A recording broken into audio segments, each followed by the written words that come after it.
start my speech in 3, 2, 1. Judges, this debate is not about whether criminals should be allowed to escape punishment because the victim feels merciful. Obviously, that's not the case here. It is also not about whether the state should surrender the entire sentencing process to private emotion. It should not, obviously.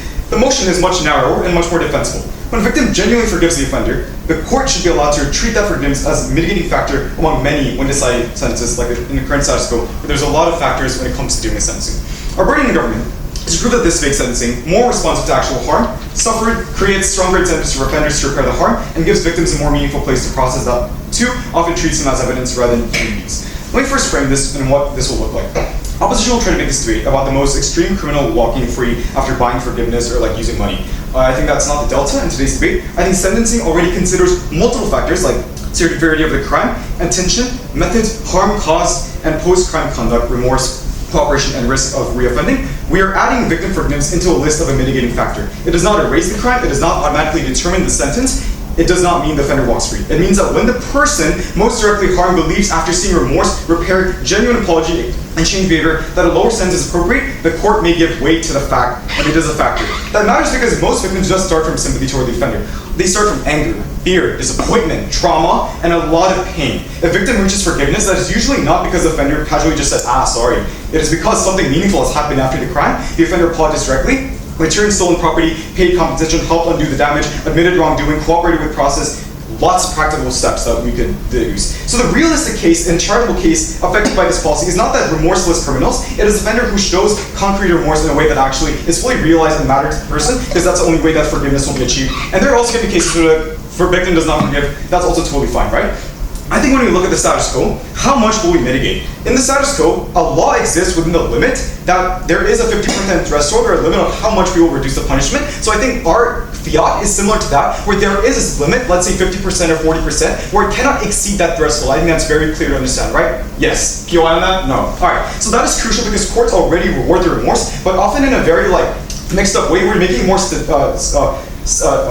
direct. Offenders will write letters, apologies, maybe public apologies. That's a way of categorizing this framing. And the apology is addressed to the institution and the victim as well. The fine is often paid to the state, not to the harmed person. The process asks whether the offender looks remorseful to the court, not whether the victim's harm has been meaningfully repaired or whatnot. Our policy corrects that. It says that if remorse is going to matter, the best indicators is not whether the offender is impressed a judge, but whether the offender did enough for the victim to voluntarily forgive. Our first argument is that the policy gives victims meaningful recognition and repair instead of a criminal process that currently sideline them. The mechanism begins with the structure of criminal law, right? So the conflict is largely reframed as offender, victim versus state. The victim becomes a witness, a source of evidence, maybe a symbol of harm for social media, but their actual needs are often secondary. They may need compensation, explanation, apology, acknowledgement, restore property, emotional closure, or simply feeling that the offender destroyed, understands the harms they have caused. The ordinary sentencing process cannot reliably provide that because it focuses on punishment rather than repair. Now introduce our policy. If forgiveness can mitigate the sentence, the offender has a reason to directly engage with the victim's harm. This changes the incentive after the crime. Instead of performing the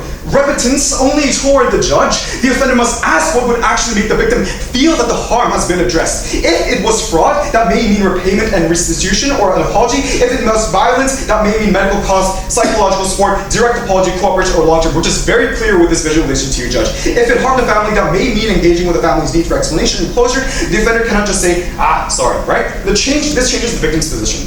They're no longer ignored. After giving testimony, their judgment matters. Their emotional and practical recovery matters. The law communicates that the person is harmed, not just the object through which the state has punished someone else, but a stakeholder whose justice is part of the recovery system. The impact to this is so significant. Victims receive much more material repair, more emotional validation, and a greater sense of agency that is only exclusive to our side. Because that matters because the wrong has already happened, judge. It isn't before and after. So that means that no sentence can fully undo it. The question is whether the legal system creates incentive to repair as much as possible, or whether it simply imprisons them and the victim remains unsupported. Our world is more for the person. Even if opposition say punishment should not depend on victim emotion, we're not making sentencing dependent on victim emotion. We are saying forgiveness is evidence of something sentencing already cares about: remorse, repair, reduced hostility, lower social harm. Courts already consider post-offense conduct. We simply make the most relevant person's assessment part of that evaluation. Second argument: victim rehabilitation, lowering and genuine accountability rather than performative punishment in their side of the house. Simple mechanism. With how offenders respond to incentives. In the status quo, an offender who wants a lower sentence has an incentive to appear remorseful to court. That often provides and produces formalistic behavior, a written apology, a statement of regret, public forums, good court performance, but that does not necessarily require them to confront the actual human harm they caused. They can regret being caught more than they regret victim suffering. Our policy changes the target of remorse. To receive meaningful mitigation, the offender must address the victim's harm in a way that feels genuine and credible to the victim, that forces a different psychological process. The offender must recognize the victim as a person and understand the consequences of the crime, take responsibility, and engage in a way where it actually has meaningful repair. This is much more likely to produce a genuine and more confrontational than a generic apology to a judge. This matters a lot because rehabilitation is not created by suffering alone. A person can spend years in prison and become more resentful, more alienated, and more criminally embedded. Rehabilitation is more likely when the offender internalizes the responsibility and builds a relationship within the social norms in our stance. Victim forgiveness is when genuine is a strong signal that this process has at least begun. It shows that the offender did something beyond they did, which is much better. The outcome is better sentencing calibration. The remorse the offender receives no benefit because no forgiveness is needed. The offender shows real accountability, may reduce some reduction, but still faces the punishment to the victim itself. That is a very rational system. The impact here is lower reoffending and stronger restoration. Society benefits when offenders are incentivized to make victims whole and re-enter society with accountability, not just warehousing. Victims benefit because they are most likely to receive apology and restitution and closure, right? Even if opposition says this weakens the deterrence within the court systems, the person still goes to prison or sees punishment. A sentence being reduced from, for example, 5 years to 3 years is still a serious deprivation of liberty. Most people do not commit crimes because they are calculating the possibility that the victim may, maybe the victim will forgive me. No, that's not going to happen, so you're basically long cause and preempting your most obvious push today, right? Now let me direct with the directly strongest point that they might say. What if a rich offender simply pays the victim off, silences him, and buys a lower sentence? There are several responses that I can give to this. First, forgiveness is not the same as payment. A court would not treat a private settlement as automatic forgiveness, and it would not treat money alone as evidence of remorse. Courts already evaluate coercion, credibility, power, and involuntary in many legal contexts. They can ask whether the victim's statement was voluntary, whether there was intimidation, whether the offender admitted wrongdoing, whether restitution was proportionate to the harm. The victims can always have this closed space where they can fully consult with the judge head on with a personal letter. So the person who does the harm may not even never know if what the victim said to the judge. So I'm gonna buy money and you're gonna say this? No, because you're gonna have a private consultation with the people involved. We just preempted all their cases and built our plus and so proud to propose. Cheers.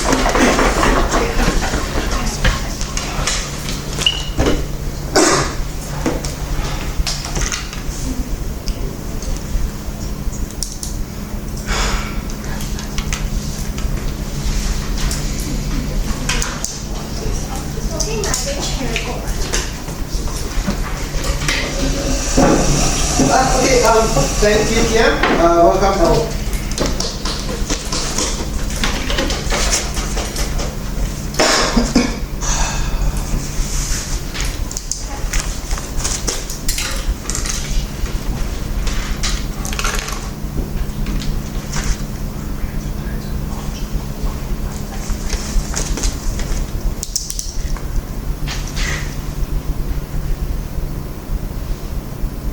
My speech will start in 3, 2, 1. In a world full of vulnerable victims and ill-intentioned aggressors, by allowing manipulation from crime committers for forgiveness of a crime, it will be detrimental to the way society is able to perceive how dramatic an assault or a crime is. So incredibly proud to propose. First, what is the significance of sentencing, and why is it essential that victims do not have the ability to actually forgive and mitigate? To start off, we would like to identify where exactly these cases typically occur. As the motion dictates, in order for the victim to forgive the aggressor, it is likely that the crime is a direct affront towards the individual, for example, assault, sexual crimes, or domestic abuse. Judge, I would like you to know that a simple forgiveness does not eradicate the severity of the crime whatsoever. We believe that there are two types of different victim and offender relationships.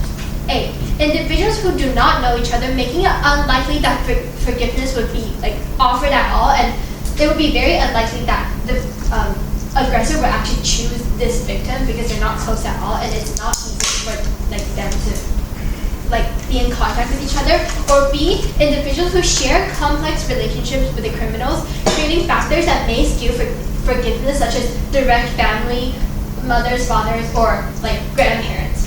Today we'll be focusing on the second group. Sentencing and punishment is used by the TIDO system to actually inform and spread the narrative that allows individuals to actually realize the severity and active harm that these actions have caused to both the victims itself, but also the overall outlook by society. By allowing this to be a mitigating factor, not only does it actually destabilize how individuals perceive the severity of crimes committed, but also a lot of other factors. Okay, so now some key flaws I saw in their case. First, they talked about how victims would actually first start out with anger and disappointment, and this would actually like allow them to fully know what they're thinking about. But we disagree. We feel like after the victim has been through this offense, such as sexual assault, the first thing, especially after like a family member or someone that they trust, the first thought that they would think of is sadness and shock. Why would this family member be able to do this to them? Okay, second, they also talk about how they would take into consideration of the victim's aftermath, but we argue that what's been done has been done. It doesn't matter whether a little girl has gotten their abdominal ripped out or not. The offender did what they did. They ultimately assaulted this little girl that might be her daughter or a daughter of a loved one. But third, they talked about like lowering like re-offending because they would like feel forgiveness and stuff. But we believe this is false, because if this offender has actually gotten their sentence reduced because the victim has forgave them, we feel like the ultimate thing that they would think is, oh, I could do it again, because as long as I choose a really vulnerable victim that loves me so much, what's the point of not doing it? Like their ultimate goal would still be to do what they've already done. And this, I would explain this in my later points. Okay, first, on the exploitation of connection. Usually in crimes where the sentences are more impactful, such as like sexual assault and domestic abuse, etc., victims would choose to forgive the aggressor, like not out of the goodness in their heart, but the previous connection that they have already had. When you're so close to like your offender, the committer of the crime, it is actually very hard to say no or to not forgive them because you're already so close to them. So the individuals are actually able to very easily gaslight, and it wouldn't be like what they would do normally, because obviously if your father sexually assaulted you, would it be so easy to say, no, I don't forgive my father? So aggressors would actually focus more on guilt tripping or gaining sympathy from these victims, especially when they're like vulnerable stakeholders, rather than focusing on what they actually did wrong. In some cases, like for example, Piper Raquel, where the aggressor is her mother, she doesn't realize like the harm that these people have, her mother has actually brought to her, and this would more likely end up happening in the real world than what they're trying to say. Please. Yes? Even in your world, they are gonna get the high punishment because already crime done to the family or to the family is punished much higher than the other crimes, so it's mitigated even outside. Could you repeat that?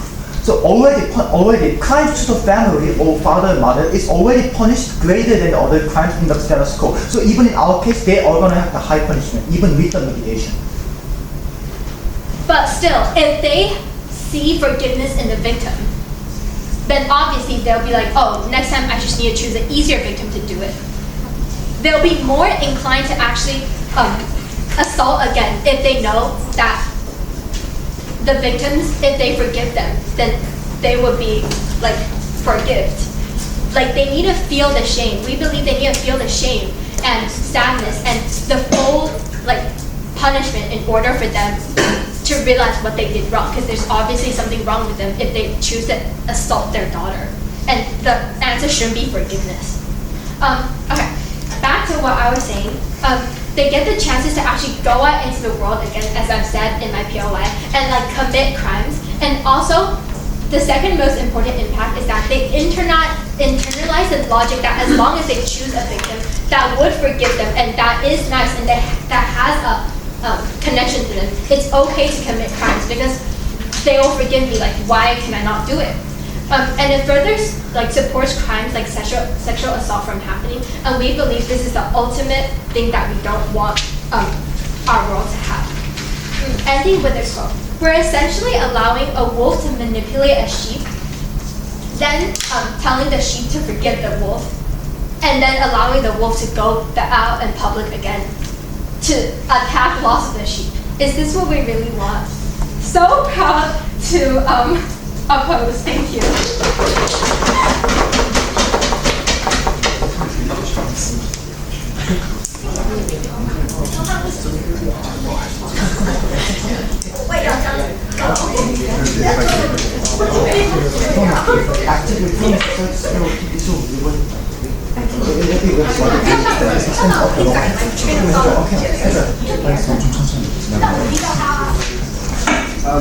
If you guys are discussing any sensitive issues, you want to consider the trigger warnings. Just as a note, I think maybe some people in the room might have experiences that are fairly relevant to the motion, so maybe you want to give a bit of a trigger warning. But other than that, no clear issue. Yeah.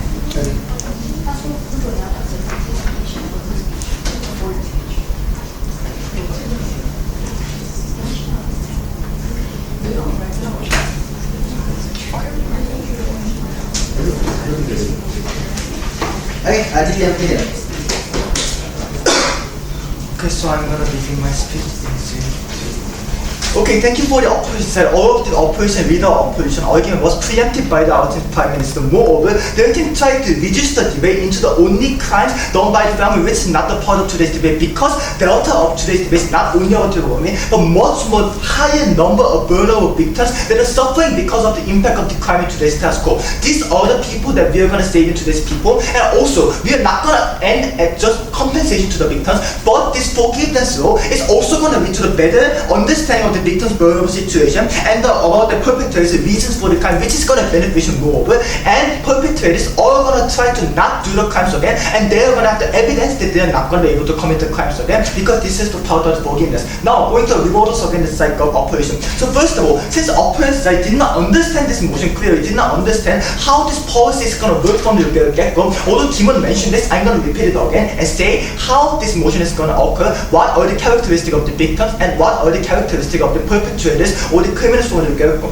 First of all, it's not going to be something right. The killer becomes scent free just because of the forgiveness. Kimon already mentioned that there is an under limit of how much judge can decrease and mitigate the crimes. Even today's status quo, although judge may decrease 50% of the crimes, but killer would still have to go to jail. Killer cannot go out from the jail from the very get-go. Moreover, because of this, still retribution is done to the criminals, because we always said in the policy, the second policy, that there will be limits on the amount of crimes, amount of punishment that we are going to be given to the criminals.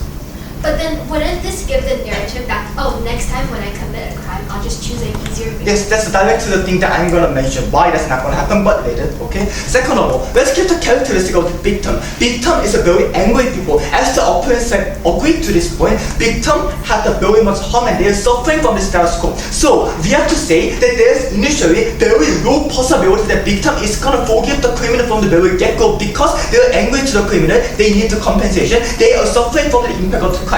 But in this case, if they actually chose to forgive, then there should have been enough reason why they flip their argument, they flip their anger and try to forgive the criminals. Forgiveness does not come very easy. Government opponents simply try to say that, oh, everyone's going to forgive, everyone's going to go out from jail freely. No, that's not going to happen, because victims is angry to the criminal from the very get-go. So when the criminal took the very low possibility of the victim being forgiven, then there would have been action by the perpetrator for the criminal from the get-go to flip the mind of the victim. Then, how will this forgiveness actually occur? What are the criminals going to do? Simon already said this, but saying, okay, first of all, they're going to try to gain forgiveness by apologizing to the victim. Second, they are going to give the personal compensation for the victim to get them out from the impact of the crime. But thirdly, moreover, they are all going to have the evidence, and they are going to make the evidence that they are not going to commit the crimes again. How this is going to happen? For example, let's give a very simple example. If the one person hits the victim, and victim may be worried that that person is going to hit me again when I go out from the jail, then in order to get the punishment, the criminal may go to the other reason that's different from the victim to convince the victim that I'm not going to commit a crime to you again, I'm not going to commit a crime again. Because when the victim feels like that they are going to become the victim again, then they're not going to forgive the criminal. So because of this, criminals are going to have the very high intention that they're going to try to not repeat it and show the victims how they're not going to repeat it, what they're going to do after they go out from the jail, how much they're not going to harm the victims. This kind of thing is all going to happen. No thank you. And this is the reason why forgiveness is going to happen. Then second of all, what is the status quo of victims to their status quo? Again, Jimon said this, victims are in a very miserable situation. They get the crime, maybe their arm having cut or some of whatever, but also in today's status quo, because government is not giving enough compensation to the victim from the very get-go, they have to suffer. Even if the criminal writes the apology to the judge, it does not go to the victim. Even if the criminal goes to jail, they do not get compensated from the country. Even if the criminal pays the fine to the money to the government, that money is not going to the victim. So because of this, victims keep on being suffered by the impact of the crime, and these are the things that we are going to be able to solve in today's debate. Opponent side may then say, what about sexual assault, what about the killing, murder? This kind of criminals are not going to become forgiven from the very get-go, because if the impact of the crime is so big, then why would the victim forgive them from the very get-go? Again, Kim mentioned this, you should listen to our speech more. Then, what will the impact of this? Opponents mainly say three things. First of all, because already punishment is gonna done, they're gonna pay the money, they're gonna do it again. Second, they're not gonna be able to forgive their family member. And third of all, they will be active. Now, some kind of although this is not mechanized, there will be some kind of activity telling some kind of social severity of the crimes, but I think they should mechanize more. But mainly three things were said by the side of opposition. So first of all, opponents mentioned that crime is already done. Yes, that is the thing that we're talking in today's debate. Crime is already done. Damage is already go to the victim. But the thing that we can change the side government is what happens after the crime is done, and that's the thing that we're going to be able to solve in today's debate. After the crime, compared to the opponent side world, maybe criminal have to go to jail for 10 years, which is higher than the government side. But what does the victim get from this? Victim still lost the money. Victim still gets some kind of being stabbed by the murderer, I don't know. But still, harms of the victim is not protected in the side operation compared to the government side, where we can get the proper compensation. Moreover, reduction of the further crimes by convincing the victim that they are not going to commit the crimes again. Second of all, opponents say no thank you. Say some kind of things are close family, they're not going to be able to some kind of not forgive this family. First of all, this is a very small delta of today's debate, because there are hundreds and hundreds and hundreds of more cases that involve not inside the family but outside the family who doesn't know it. The opponent side should not try to win at today's debate by saying only 1% of the crime. But even in that 1%, we already successfully POI to the argument by saying that already these criminals are being punished higher than the other crimes because of the law, current status quo. Still, even after the mitigation, they are going to get harmed. And this says some kind of things like the actively telling the society about the severity of harm. This will repeat by out in the speaker more. But to keep the few definition of this, first of all, people are going to be able to know more about the victim's vulnerable situation, because now victims forgiveness is going to be the issue in the court, and people will pay attention to this. And second of all, perpetrated the reasons for the crime. This will also become attention by the people, because this is the reason behind the forgiveness will be more extended by the speaker. Then third of all, government opponents simply try to characterize the criminals as a psychopaths who do not care about the punishment. We are going to give the punishment to the people. No one likes to become punished. No one likes to go to jail. Even if this is 1 year, 2 years, no one wants to go to the jail. So in the government side case where punishment is still existing, normal people will not try to go to jail, do not try to intentionally commit the crime from the very get-go. So the prevention of the crime is still done in the side operation. Then let's find the full word of this other side. They're saying that by some people may does not care about this crime, they're going to commit this crime again. So first of all, if the one person is that much psychopath, then that person would not have been forgiven by the victim from the very get-go, because no one would like to forgive the psychopath. Second, even if they're going to set free, when they commit a crime again, then they're not going to become forgive after. So harms of the operation is mitigated even in the best case. That's the reason why we should take this debate.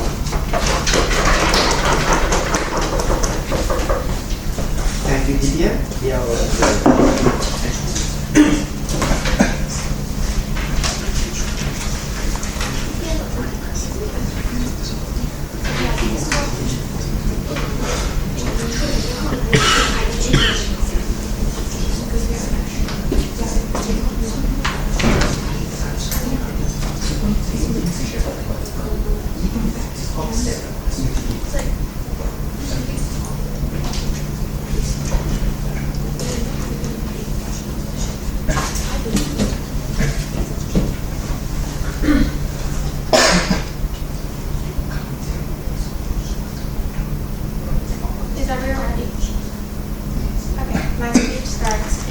3, 2, 1.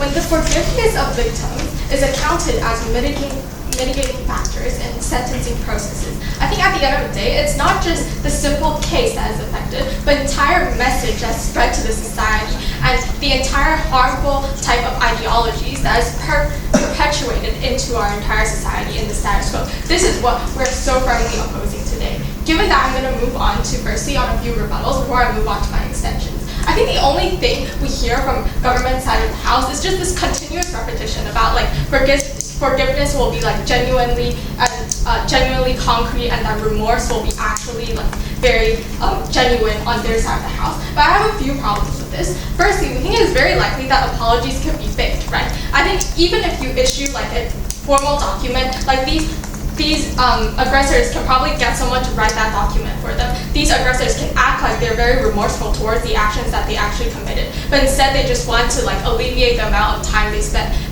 in jail. We think they have no check and balance systems as to how they're going to regulate this and how they're going to verify how truly remorseful an individual is when they are committing these types of crimes. Therefore, we think their entire model doesn't stand. Yeah, before I move on. So if this apology is so fake and maybe AI or someone else wrote it for them, maybe the victim who experiences very severe traumatic crime won't forgive them. Yes, but you're omitting the fact that victims are in a very vulnerable state of mind, and these people are probably the ones who are continuously trampled on. These people are the ones who are the most vulnerable stakeholders. They're so easily manipulated. They have no official training to like recognize whether it's AI or whether it's force. So I think at the end of the day, these criminals, these victims are very easily tricked, and these people are the ones that opposition side protects the most, and the government does not do anything to do that. But secondly, that even if you don't buy my previous analysis, here are 3 reasons why forgiveness can be very easily manipulated. The first is that we already tell you in our verse that these people are probably people who have very close connections to these individuals. For example, like parents and children who like experience things like domestic abuse, sexual abuse. These people are extremely vulnerable. So I think at the end of the day, when aggressors commit crimes, what they do is they set these crimes up so that they are able to earn complete forgiveness from the victims of this crime. This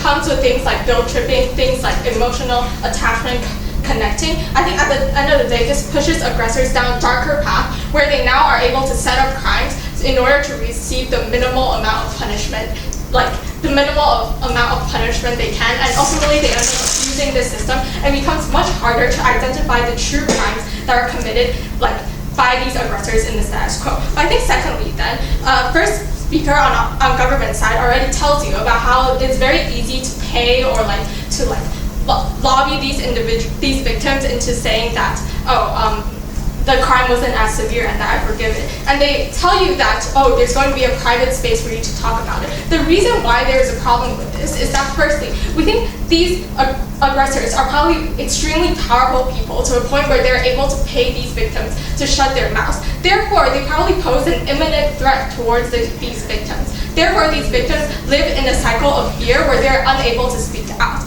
Look at this simple example of like the Jeffrey Epstein case. It took Jeffrey Epstein like so many years until he died, so that finally a documentary is released for the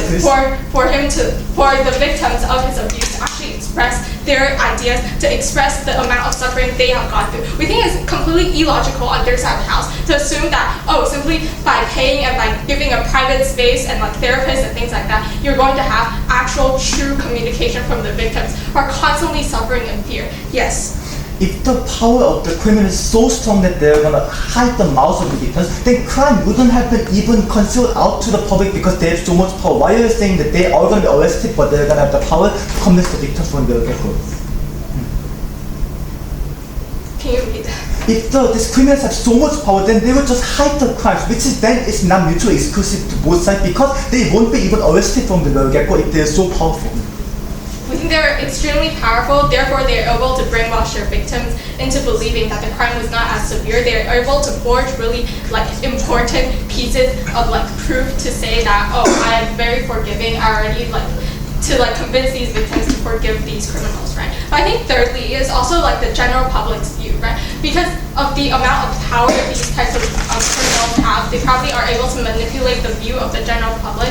Therefore, when the victim fears backlash and things like that from the general public, they're less likely going to stand up and to say, I don't forgive this this criminal. So obviously there's a very clear power imbalance within the situation, which is why forgiveness is never really truthful on their side of the house. But I think thirdly, then, why exactly does their model not work? I think first, sure, even if we buy that there is a mitigation, that there might be some differences, sure, that it's only a mitigation, but it's a narrative that is spread to the population that is extremely harmful.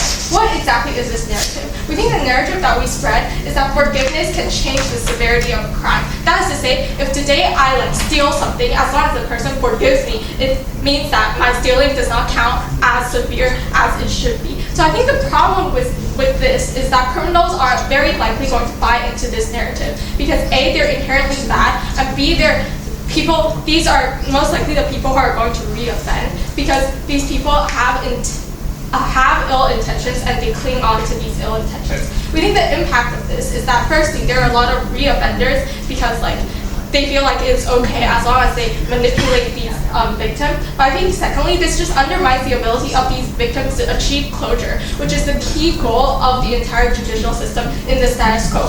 And since we already proved to you why this forgiveness is so manipulated, we think at the end of the day, you never really achieve true closure for these victims. Therefore, the judicial system fails their role on government side of the house. But I think thirdly, then the society just no longer sees the severity of these crimes because now they perceive crimes as something that is very flexible, as something that can be completely changed with a blink of an eye, with the one word of forgiveness coming out from an aggressor's mouth. We think this is ultimately extremely bad and it increases the crime rate, but also just propagates a very bad narrative in our society. But I think secondly, then, even if they achieve to convince the victim about forgiveness, I think firstly this is probably a very ungenuine forgiveness because the fact that they even have this motion in the first place just proves that they need to be pushed into forgiving, and their prime motivation is to stop their type of punishment for their crime. I think secondly, these individuals are in a very vulnerable state of mind, and only on opposition do we defend them. So proud to oppose.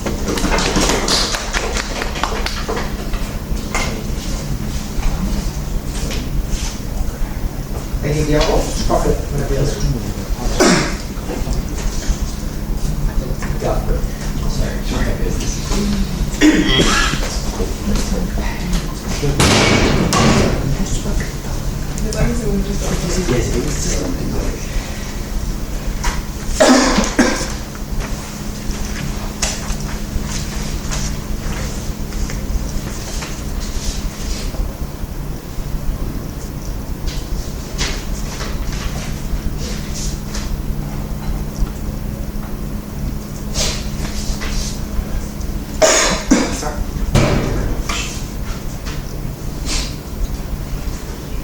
The highest prerequisite logic that opposition is highly contingent on throughout this debate is that victims will more forgive the more you have a more intimate relationship with that person. This is extremely important since all their benefits or all their impacts that they want to urge is related with this. This was the reason to explain that exploitations will happen. You will manipulate and will give more harm to the people you are intimate to the people. This is the reason why this is a really important prerequisite logic. Therefore, the first thing I'm going to do in my part of my speech is just simply explain and prove to why the exploitation of the connection, the more you are intimate, this itself is factually a wrong logic. Two reasons to give you. The first reason to rebut this is because the more you originally was intimate with the perpetrator, the more betrayal you will feel after you get sexually abused or being murdered of your friends. Therefore, we give you a more intuitive level of explanation that it will be very less likely to just simply forgive because it was your father or because it was just your friend. The more you were intimate originally, if you are now getting sexually abused or murdered, I think the potential capacity or the feeling, the extent that you will be betrayed, and therefore the aversion that will be increased are more proportionate and more intuitive given compared to the mechanisms that I tried to urge in this debate. The second reason why it is factually unlikely is because there are still systematical aides and people, stakeholders, who will actually actively help you and surround you. For instance, once this is executed, because people will know that under this policy, people will know that victims are, in a certain extent, vulnerable indeed. Let's say a father sexually abuses someone, people will know not take it. People will actually know that they're indeed vulnerable. Therefore, that's the incentive or the reason why, after this policy is exerted, likely prosecutors, lawyers will be there to help you. These things can still happen. Therefore, even if we say that there is a probable harm, there are still things that we could actually give you, that there are still aids that can protect them. The second rebuttal to this prerequisite logic is that the assumption that you will forgive a sexual abuse or murder just because you know that person is quite assertive, right? While we give from the very get-go, Kijun and Jun's explained that the aversion matrix is the very simple reason as to why it leads to more probability to not just simply forgive any extreme murders or cases.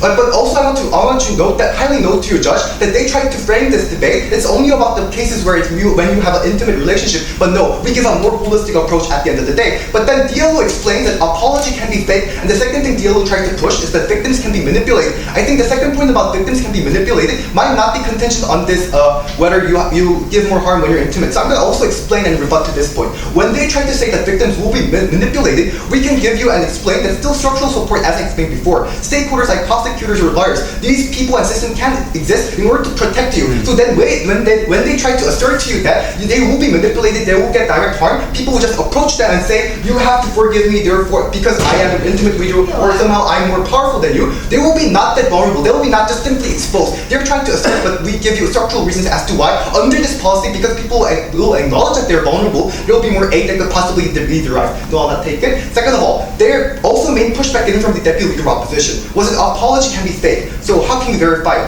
I'm going to give you even a scenario. Even if we say that this might be true, like it might not be that sincere, the compensation or the money, financial aid they gave to you is not fake. Now, what's the reason why? The first analysis that we already explained from the very get-go, why just simple apology letters or just little financial aid is not a probable apology that unlocks the people to give you forgiveness. We gave you the aversion metric. I think you already understand why these simple cases or the simple acts are not that unlocks those sincere forgiveness. Under this logic, second analysis is that therefore, if financial aid is probably really big and significant, it is really more important and good for the victims for two reasons. First of all, in the very principle level, when they compare the retribution of the perpetrators and the retribution that these victims require, already wrongdoing actually happened. So in a very principle level and the law and the virtue of law, it is really important to retribute the wrongdoings and the harms that the victims already got and were exposed and vulnerable. That's the reason why we secure a more principle level of the aspects of law. But second of all, like even in the practical aspects, we give financial aids and help. These are the things that victims can get. If they get like 10 and billions of dollars in the before, they couldn't. I think this is a benefit,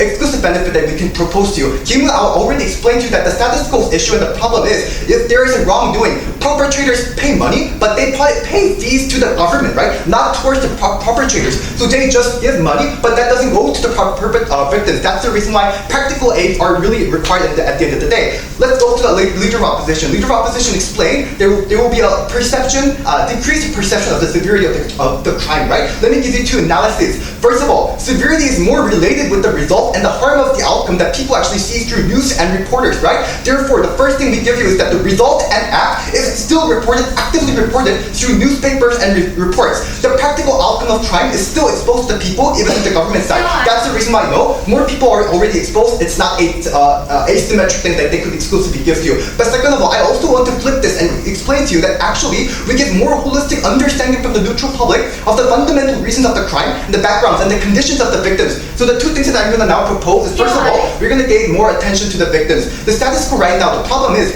we only have focus on the sentence of the perpetrators, not the victim situations or the fundamental vulnerability. If the policy is exerted, two things can happen. First of all, legacy media now have to report the change of the sentence, right? And explain why the sentence was changed. By reporting the reasons, they have to reflect the situation, the ideas, or the feelings of the victim as to why they give forgiveness to the people. This leads to two practical impacts. First of all, there is more understanding of the victim's vulnerability. Second of all, you can get more understanding of what is indeed a sincere apology. What should be regarded as sincere apology throughout the whole societal norm. Let me give you an example. Let's say there was a theft by an extreme poverty or less security of the town. This was a fundamental issue. Now, you can only forgive that person if that perpetrator indeed comes and practically goes to that town and fix the malfunctioning facilities or gives significant financial aids. Now, this is the standard of whether this is a sincere apology or not. Just writing letters is not enough. Therefore, the people will know that the current fundamental issues or the problems of those victims are really the malfunctionings of the towns, and you also additionally have a pouring effect because more people, like the mayors or those in positions, likely know the situations through the media, through the SNS. These are the things that we could also exclusively bring at the end of the day. We can also, secondly, bring more attention to the perpetrator's background of the crime and deal and tackle those backgrounds. In the status quo, neutral public has just a hatred to the perpetrator, right? Just condemn and don't focus on the fundamental reason of why they did that act. the impact that we can give you is that always they stigmatize and give bias towards this act. If they don't try to understand, they don't focus on the real issues as to why those perpetrators might have done those bad things. After this policy is executed, we give you that as sentences changes, it requires a reasonable explanation of what criminal did, right, in order to get that forgiveness. That's the reason why. They will be more exposed of what criminals did in order to retribute those acts and get forgiveness. This is the reason why people will now see what they tried to do, what effort they tried to do, and what they tried to proofread from the very get-go. At the end of the day, we practically retribute more people. We help the victims. We proofread the wrongdoing. The reason why we're so proud to propose.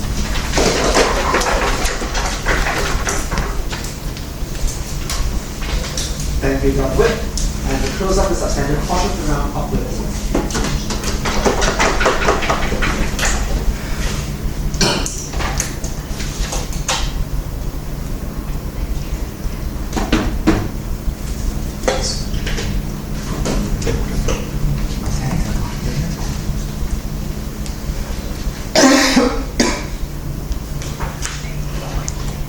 You guys good? Okay, my speech begins on my first word. By attaching a mitigating factor towards the remorseful actions of the perpetrator, not only are you diminishing the victim's ability to truly gain full closure, you are also spreading a harmful societal narrative that the severity of the crime can easily be changed under the basis of false forgiveness. Extremely proud to oppose today. Now, before I enter onto any of my clashes, onto any of my rebuttals, I want, once again, to reiterate something that opposition has been saying the entire time. The fact that the victims suffer from extremely traumatic experiences and are extremely vulnerable within their state of mind. So what exactly does this look like? We don't buy the characterization and argument of rebuttal when the opposition side states that when individuals engage in more intimate relationships, with more close relationships with the perpetrators, there's going to be higher factors of betrayal. However, we believe this is simply not the case for a few reasons. Firstly, human relationships are extremely nuanced. This means there's going to be a majority of complex emotions, a mix of hate and love that grow through the victim's minds. Because they have suffered at the hands of the perpetrator and because they used to have such close feelings of intimate connection, it's far more likely on our side of the house, for the victim to be able to gain the closure they need because there is no prerequisite requirement for their forgiveness to act as a mitigating feature of sentencing. Whereas on proposition side of the house, because the victim is in an extremely vulnerable state of mind, the perpetrator now has the ability and leverage again to emotionally manipulate into their favor. Second rebuttal on how severity will be the factor that is measured and how severity will be reported under the basis of the crime. We believe that this is already responded in my second speaker later, but I'm going to explain once again more on why the mere societal narrative and the mere precedent of allowing forgiveness to be a mitigating factor of sentencing is harmful towards the rhetoric we see within the status quo. Firstly, we would once again like to emphasize that the objective metric that a majority of individuals use to measure the severity of the crime is directly tied towards the sentencing procedure, towards the influence, and the amount of punishment that the perpetrator in all gets. This means that when we see a majority of cases for perhaps the same crime, where victim A forgives, victim B doesn't, and the sentencing is extremely inconsistent, not only do we have less understanding on how severe the crime actually is, we see a large amount of cases where there's a lack of sympathy or empathy for victims who are truly suffering. Because now individuals are able to hide under the guise saying that, hey, victim A was able to forgive and forget, and their sentencing was lessened for that. Why aren't you able to do so in the same place? Furthering victim blaming as well as the overall lack of nuance of society's understanding when it comes to the severity of these crimes. Before I continue, your point. In the status quo, prosecutors and police already separate the criminals and the victims even before the court decision. So how can the criminal magically gaslight the victim to say that, oh, I should become forgiven? We believe that the criminal and the perpetrator doesn't even have to actively try to influence the victim. The fact is, if the victim is already in an extremely vulnerable state of mind, it is very likely that because they want to have some sort of reparation, some sort of consolidating themselves, there's always going to be some sort of response that tries to justify the atrocities and horrors committed towards them. This means we see the victim trying to justify the actions that the perpetrator has committed towards them in an act of trying to achieve closure or trying to shut out and repress all the traumatic incidents. And whereas we also believe that in order for the perpetrator to try and gain an actual and sincere forgiveness apology from the victim, there is going to be some form of contact. So we believe that point doesn't really stand. Now, secondly, on the fact of true remorse. Another pushing factor we hear from the opposition side is under the basis on whether or not a criminal truly feels true remorse towards the victim. We would like to rebut this twofold.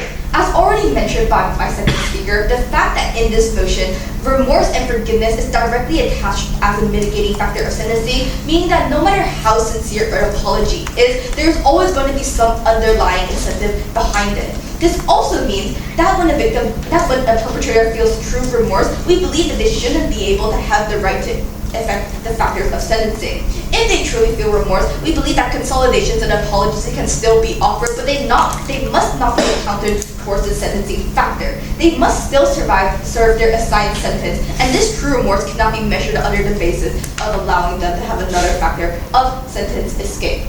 Now finally, on to the individuals who actually have ill intentions and choose to commit these atrocious acts. We believe there's a lack of engagement on proposition side when it comes to this argument. The only rebuttal we hear is that individuals are averse to jail and do not want to spend their lives serving these punishments and sentences. However, what they do not understand is that in the majority of these cases where the abuser does something towards the victim which they share a close connection to, it's likely done with ill intentions and with the high probability and majority that it will be committed again. When we offer these individuals with ill intentions more loopholes and more aspects for them to escape sentencing, not only are they able to choose their victims under the basis on who they believe is going to be able to forgive them towards a higher level, it also means that it decreases the amount of rehabilitation and understanding on the atrocity and severity of the crime they committed, because now they are able to go off significantly lower sentencing, even through propositions characterization. They still have that internalized narrative that they haven't done severely wrong, because at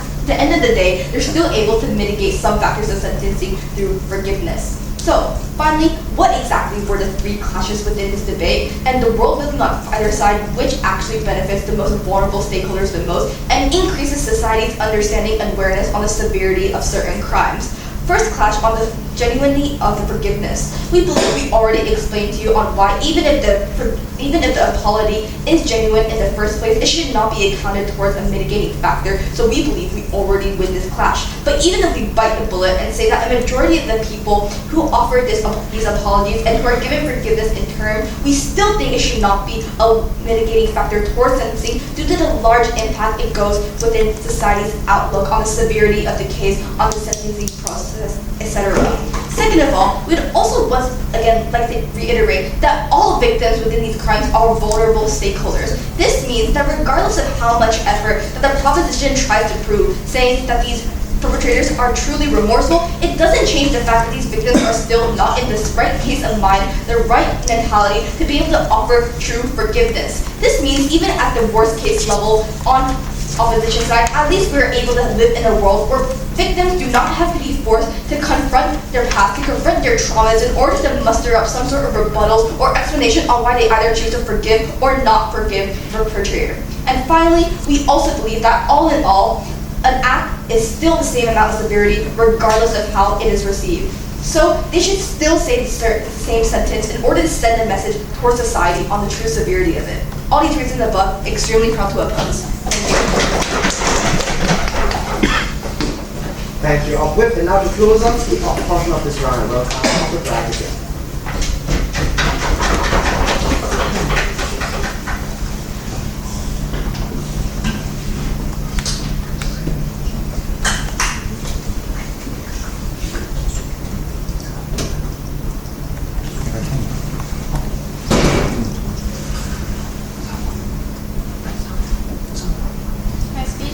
In 3, 2, 1. Panel, I think at the end of the day, what you end up with in government side of the house is a lot of malicious, ill-intentioned type of criminals who ultimately hide under the guise of remorse in order to continuously reoffend and never truly pay for the crimes and the sufferings they cause towards their victims. So proud to oppose. I'm going to first look at the two clashes within this speech. A, on whether forgiveness is actually genuine on both sides of the house. House, before B, looking at whether the impacts of these types of sentences and the societal narratives that are spread are as discussed within this survey. Given that, let's look at whether forgiveness is genuine first. We think what their only push is to say that forgiveness is going to be genuine because we're going to have a lot of reparation methods, we're going to have a lot of check and balance systems. But we tell you three things about this. Firstly, we tell you that remorse should simply not be accounted to when you're looking at the amount of punishment that these criminals receive. The reason for this is because punishment is not contingent upon the amount of forgiveness you get because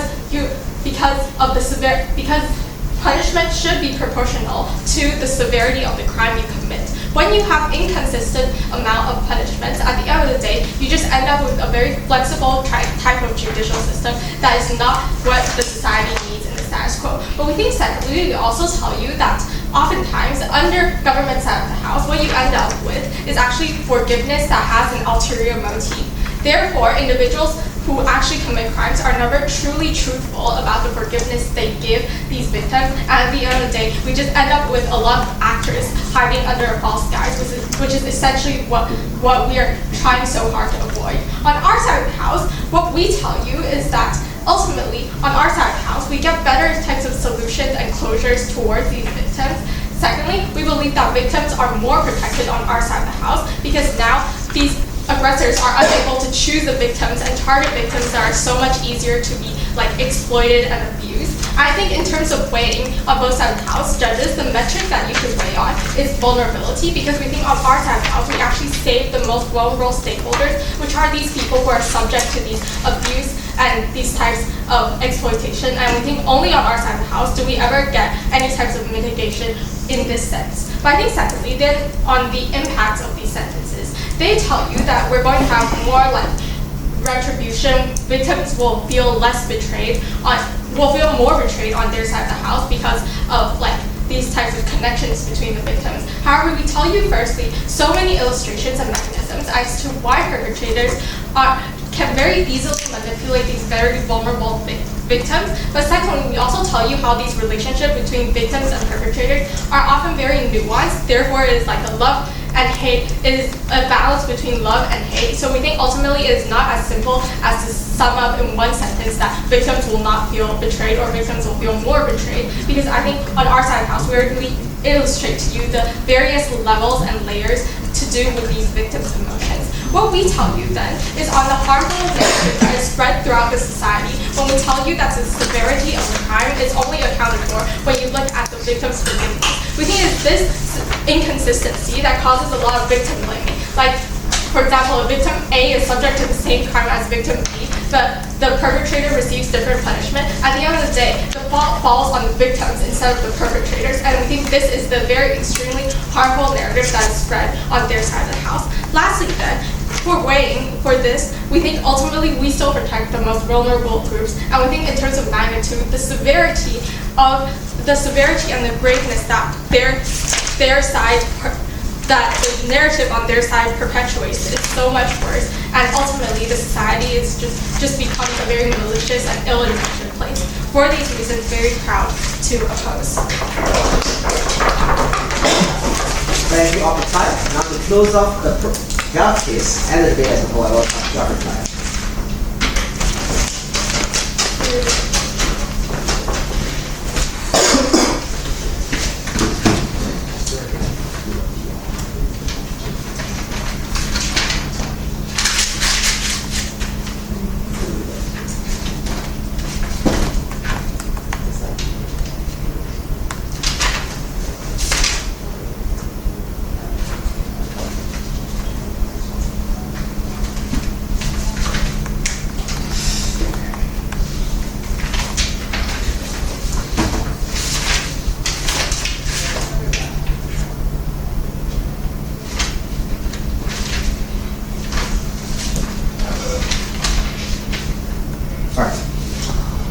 Ready? Alright.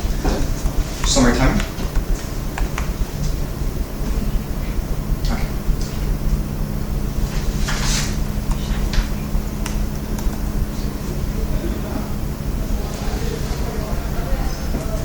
We bit the bullet that some may get less crime. If we compare to what victims get, I think Gov is still better. There's a saying that even if you miss 10 criminals, you shouldn't send one innocent to jail. This means law was designed to help, save, protect people. We are the ones who give help, save, protect victims much better than their side. So proud to propose this motion. I think first of all, let's first talk about the exclusive benefits before we get into the individual benefits. Firstly, when we look at the exclusive benefits, what do we give you? First of all, the problem in the status quo is that fee goes directly to the governments, right? But for us, victims get no practical retribution on their side of the house. I think we only solve it and we give real help if more neutral public system focus to read background conditions of victims and perpetrators, which directly dismantles their case as mentioned by all of our speakers, right? Second, I think what we mitigated in their side before we move on to the positive is that vulnerable stakeholders still gets protected in a way because we talked to you about the checks and balance system within the court system, why they are not incentivized to fully just be like, we're just gonna leave them be, right? Because there are a lot of aspects that go into making a decision, not just one judge. Second, forgiveness does not happen that easily, which I'll get into later. Third, the sentence reduction is not so big. There's no single link, by the way, mentioned by them, between being vulnerable and forgiveness, right? And I think that the narrative that crime is so easy, first of all, there was no mechanism to give given by this. Second, Gov's side, people still are exposed as a result of crime, so the narrative is not so easily shifted. Just because you did something really wrong to someone does not mean everyone will just be like, oh, that means it's not that wrong, right? And in fact, it will give more chances or incentives for people to understand real issues of society that can directly target and give more focus to the victims to the social perception, right? I think obviously, when you look at the Ops case, firstly, what do they say? Forgiveness eradicates harm with the criminals, it destabilizes the severity of the harm. Victims are in severe aftershock of negativity after social. Yeah, victims aren't going to give a speech in court, it is an apology after the aftermath. If you're so traumatized by this, naturally, you won't just be like, oh, you know what, I'm so confused, I'm going to forgive. Naturally, there is a checks and balance system that we mentioned from PM, from the courts, to actually legitimize this and try their best to get the most extractual, factual information, right? So, first instinct won't be to forgive them like the PM, their LO said. Forgiving easier, they also say that, their most important thing is about the vulnerable people, right? And because people are going to be vulnerable, they're going to be like, everyone's just going to listen to like what my father has said because my father assaulted me, but I think that's correct. All right, that's our like best case, right? Or that's like our worst case. I think we've successfully rebutted this in two fronts. First of all, I think when someone is vulnerable, I think Seung-chan and Jun's already told you that their first instinct, and when asked to court, won't be like, oh, you know what, I think my father's right, and there is a checks and balance system within the court to try to get the most honest answers. Yes, it is so obvious that this child might be in danger because the father is a manipulator and have coerced this person. Naturally, it is the incentive of the prosecutors, the people involved within the system, to get the most answers, and if, let's say, even after all that, their final answer is I still apologize, then maybe still, like I mentioned in the first place, it is still not, when you weigh these two things, it is not enough to take down the incentive that victims should be the ones rewarded and compensated, not the governments, right? And also on their case that, the internet logic, if victim is nice, I'll do more sexual assaults against more vulnerable people and nice people. It is preempted by our PM from the beginning that the punishment is still punishment, right? 2 years, 1 year is still punishment. It won't fully mitigate our claim, but let's say even if that people are going to stop doing all the crimes because of it. Firstly, we told you that even if like the people are so vulnerable, I think there is an incentive for criminals not to just go doing crime all the time, because there is still a punishment at the end of the day. And even if they say that that makes your case weak, I think we still give victims the chance to have a voice. We still give better voices to the people, and our benefits are just really marginal at best. And they also talk about the manipulation. We told you there will be a system that will double check this from the very info. I think our preemptions and rebuttals are securely compromised their side, and that is why we're just so proud to propose government's quotas.